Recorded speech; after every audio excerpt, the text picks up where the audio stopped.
My boy met his wife his freshman year in class and came home to me and said, I've met the love of my life. She's my best friend. This is who I'm going to marry. And I was like, who is this heifer?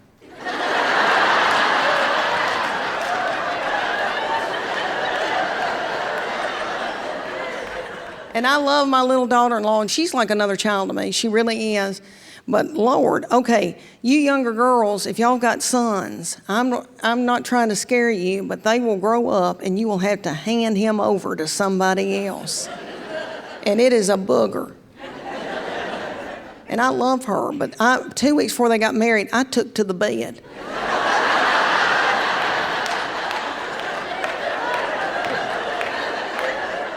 I took to the bed and bawled my eyes out. And he came to me and said, you need to get a hold of yourself. They had a beautiful big wedding, and that morning I got my hair and makeup professionally done. You would never know it. Every picture I'm going.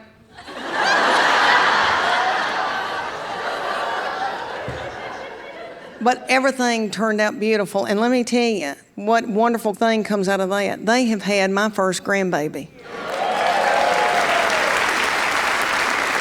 Thank y'all. We are having a ball. That yummy baby is 2 years old now.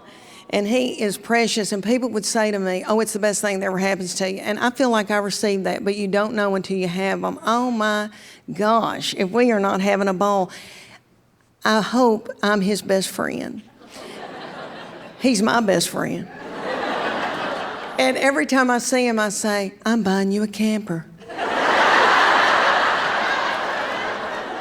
And then my husband says, oh yeah, Leanne, just throw money, just throw money. You don't need a camper, you don't know how to camp. You need to rent a camper, see if you like camping.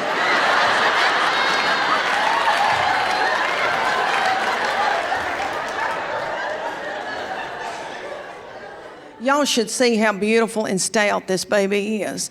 I'm a big woman, my husband's 6'4", we breed big kids. This baby eats chicken and steak by the fistfuls. And we just go, Hercules, Hercules, Hercules.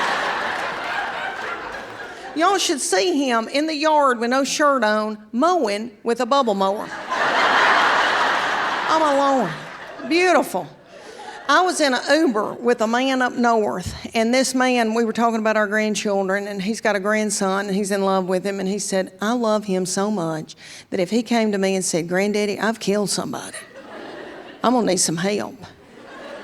He said, I'd do it. And the first thing I thought was, I'm in an Uber with a man who would cover up a murder. And then the second thing I thought was, I'd help my baby cover up a murder.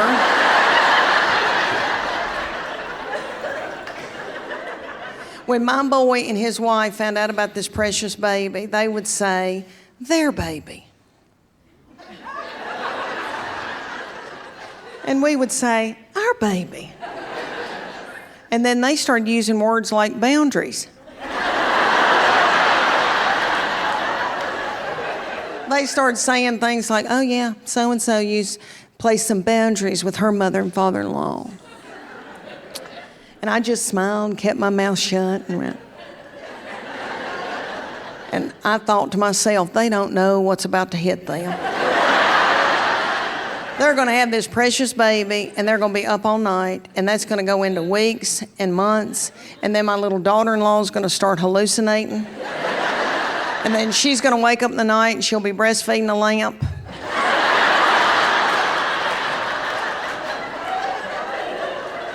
And we'll see who's got boundaries. Thank you. Thank you.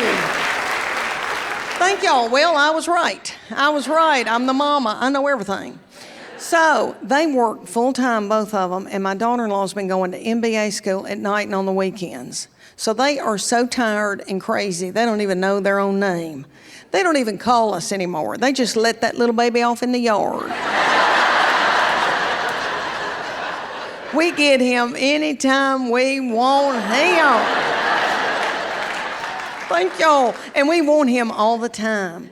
My husband, I said to him the other day, I said, do you wish we could raise him? And he said, I am going to raise him.